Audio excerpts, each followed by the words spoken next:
When the world grows noisy, and the weight of the day lingers on our shoulders, we begin to crave something simple, something pure, stillness for centuries. Thinkers and philosophers have returned to this idea, not just as a moment of silence, but as a way of living, a path to peace. Stillness is not simply the absence of sound or movement. It is the quiet center of the human soul, a space where wisdom begins to speak.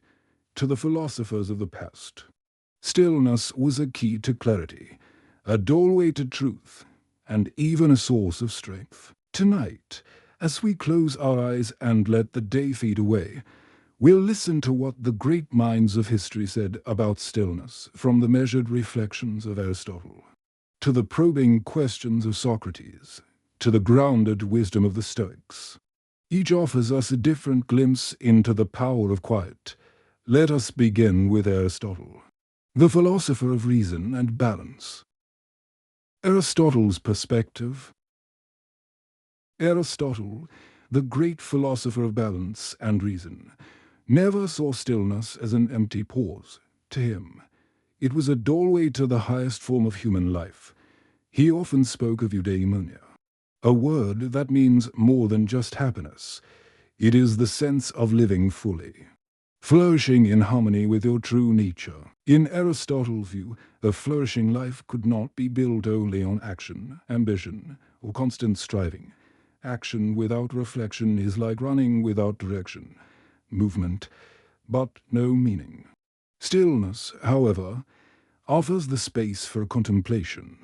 And contemplation is where wisdom takes root. He believed that the deepest purpose of human beings is to use our reason, our unique ability to think, to wonder, to ask questions. And reason thrives not in noise, but in quiet. When we pause to reflect, when we step out of the rush of daily life, we give our minds room to touch what is eternal. Aristotle even suggested that in moments of contemplation, we approach something divine, a state of being that transcends ordinary human limits. Stillness, then, was not laziness to him. It was not the absence of life, but the highest expression of it, in the same way a musician must rest between notes to create music, or a painter leaves space on a canvas to let colors breathe.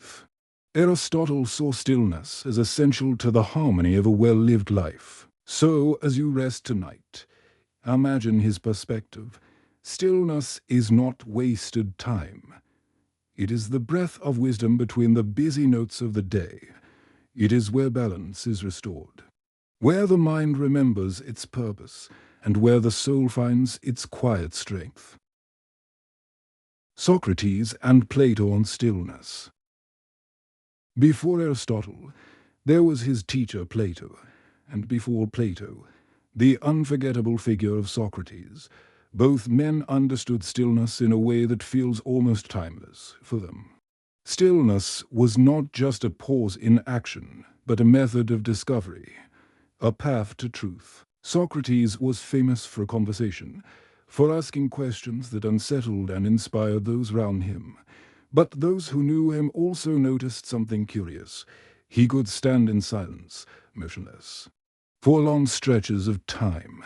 There are stories of Socrates pausing in deep thought for hours, lost in concentration, while the world moved around him. To his companions, this was strange, even unsettling. But to Socrates, it was necessary. These moments of inner stillness were when he tested his thoughts, searched his soul, and listened for truths that could not be shouted over noise. Plato, his student, carried this understanding forward. In his dialogues, he often described philosophy itself as a kind of turning inward. True knowledge was not merely found in the outside world, but within the soul. Stillness was the turning of the gaze away from distractions and toward the inner light of reason. Plato believed that beyond the shifting appearances of the world lies something eternal, something unchanging, what he called the forms. And stillness was the state in which the mind could rise to glimpse them. Together, Socrates and Plato remind us that stillness is not simply about quieting the body. It is about creating space for the soul to speak in silence. We become better listeners, not only to others, but to ourselves, and perhaps even to something higher. So, as you lie here tonight, imagine the streets of ancient Athens, the noise of the marketplace, the conversations of merchants and travelers, and in the middle of it all, a man standing still, eyes fixed inward, searching.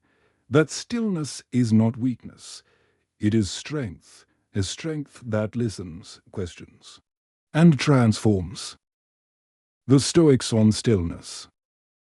If Socrates and Plato saw stillness as a path to truth, the Stoics transformed it into a daily practice of resilience. They lived in a world of chaos, political turmoil, personal hardship, and constant uncertainty. Yet within that storm, they found peace through stillness. Seneca, the Roman statesman and philosopher, often wrote letters during times of crisis. His life was marked by danger, betrayal, and even the looming threat of death.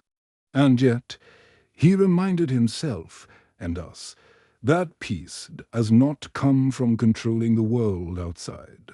It comes from mastering the world within. True happiness, he wrote, is to enjoy the present, without anxious dependence upon the future. For Seneca, stillness was a shield, protecting the mind from fear and anxiety. Then there was Epictetus, a man born into slavery, who became one of the greatest teachers of philosophy. He had no control over his body, his freedom, or his circumstances. But he discovered a truth so powerful it still echoes today. While we cannot control what happens to us, we can control how we respond. Stillness, for Epictetus, was this mastery of response. To pause, to breathe, to step back from the storm and choose one's action with clarity. This was freedom. And finally, Marcus Aurelius, the philosopher king. In the quiet of his tent, while leading armies at the edge of the empire, Marcus wrote down his reflections, not for others, but for himself. He reminded himself to remain calm, to be unmoved by insult, by fortune, by fear. For Marcus, stillness was the emperor's crown, more valuable than any battlefield victory.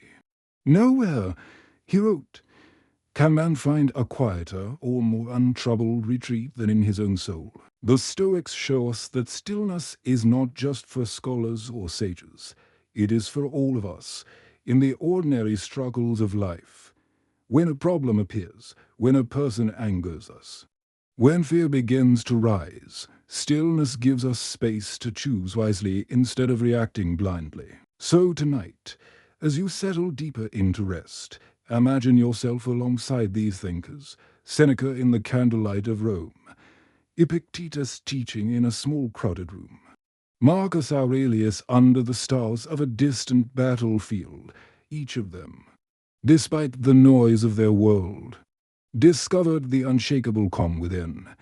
That same calm is here for you, too. In this moment of stillness, Eastern philosophers on stillness.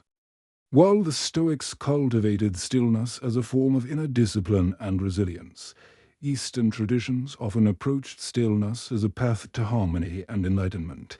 In China, Laozi, the legendary author of the Tao Te Ching, spoke of wu-wei literally, non-action or effortless action. Similarly, in Buddhism, stillness is a central practice for understanding the mind. The Buddha taught that true insight rises when the mind is calm, attentive, and undistracted. Meditation, mindfulness, and periods of silent reflection are ways to cultivate this stillness. But again, stillness here is not mere absence of movement, it is the presence of awareness, the space in which wisdom can emerge. Even Confucian thought, often focused on ethics and social harmony, recognized the value of inner stillness. A virtuous person, Confucius argued, maintains composure and clarity in the face of chaos, allowing thoughtful action rather than impulsive reaction. In essence, stillness is the soil from which virtue grows. Across these traditions, we see a shared recognition. Stillness is not weakness, but a form of strength. It is the mind's pause before action, the space that allows understanding to rise, and the quiet foundation upon which purposeful life is built. Modern thinkers and science on stillness. Stillness has never really gone out of style.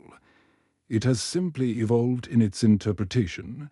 Modern philosophers, psychologists, and neuroscientists have begun to investigate what ancient thinkers intuited for centuries, that stillness is a powerful tool for the mind and body. Philosopher and psychologist William James, often called the father of American psychology, described moments of calm reflection as essential for clarity and creativity. He argued that the mind, like a restless river, needs periods of quiet to organize thoughts, solve problems, and regain perspective. Without such stillness, James warned, we risk living reactively rather than reflectively, always responding to stimuli without ever examining their meaning. In contemporary neuroscience, research on mindfulness and meditation has confirmed what philosophers long suspected. Studies show that even short periods of mental stillness can reduce stress, improve attention, and enhance emotional regulation, the brain's default mode network active during rest and reflection appears to be a hub for self-awareness, planning, and insight. In other words, stillness literally reshapes the mind, strengthening the pathways that allow us to act with wisdom rather than impulse. Even writers and thinkers like Eckhart Tolle emphasize the transformative power of stillness. According to Tolle, stillness creates a space between our thoughts and our reactions. In that space, we are no longer enslaved by our habitual patterns. We can observe, reflect, and choose a more conscious way of living. Across philosophy, psychology, and neuroscience, one truth emerges: stillness is not emptiness. It is a kind of active potential, a mental and emotional canvas on which insight, creativity, and resilience are painted. Whether in the quiet meditation room, a reflective walk, or a brief pause between tasks, stillness equips us to face life with clarity and purpose. Applying stillness in daily life.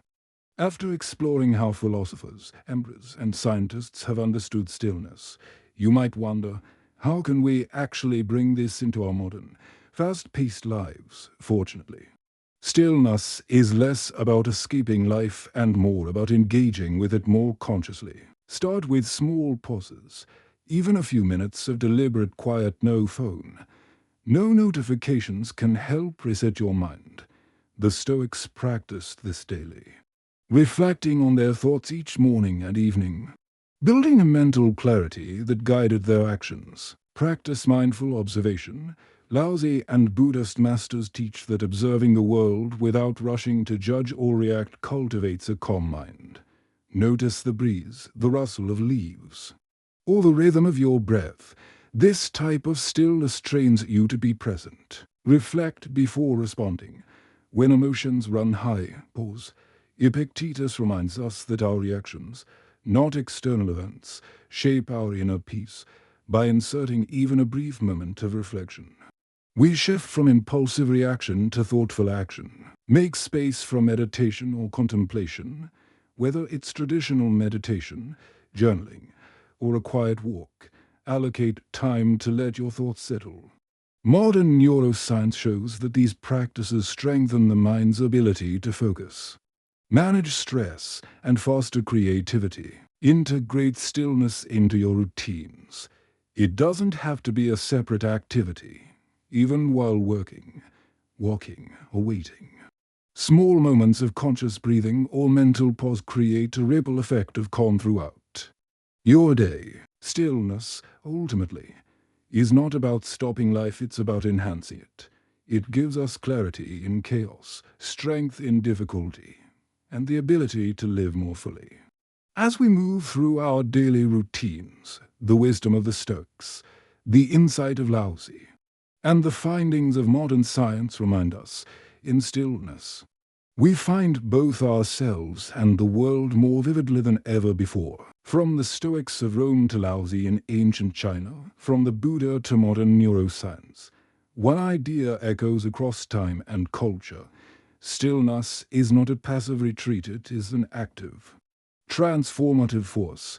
It strengthens the mind, calms the emotions, and clarifies the path forward. In our busy, noisy world, stillness might seem like a luxury, but it is truly a necessity. It is the quiet space where wisdom emerges, creativity blossoms, and resilience is forged. By embracing stillness, we gain the power to respond rather than react, to live consciously rather than drift aimlessly. So the next time you feel overwhelmed, remember what centuries of thinkers have taught us. Pause, breathe, observe. In that simple moment of stillness, you are not doing nothing, you are preparing to live fully. And as always, the journey doesn't end here. Each small pause, each mindful breath, each reflective thought is a step toward mastering the art of stillness in your own life.